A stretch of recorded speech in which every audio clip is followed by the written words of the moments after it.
Here are your top 10 macro photo tips.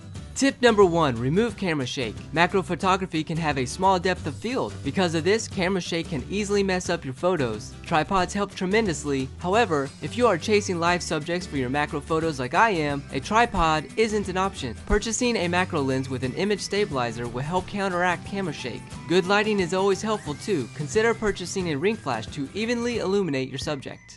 Tip number 2, what to do with your eyes. I found that when I'm looking through the viewfinder of my camera with my left eye and squinting/closing my right eye, it's not long until my right eye loses its own focus ability. That becomes a hassle later on throughout your day. If you are going to spend hours taking macro photos, instead of squinting, keep both eyes open. Then you won't have trouble seeing your subject when you switch from the viewfinder to normal view.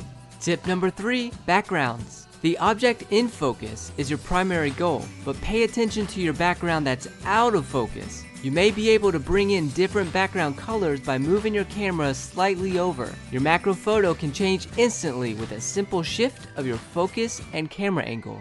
Tip number 4, take more macro photos than you need. Sometimes you never know when a photo is really in focus until you see it on the computer. Even the camera preview can lie to you. Take more photos than you think you need. It's never a bad thing to have too many photos, but it is disappointing to pull up photos on your computer that turned out blurry. The more macro photos you have, the better the chance you will find a keeper from your series of macro photos.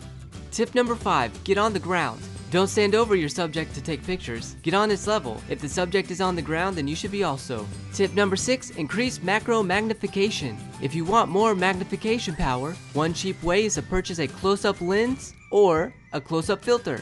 Tip number 7, rent lenses. Most people don't want to spend big bucks on lenses. You can rent that $12,000 lens for around $45 a week depending on the place you get it from.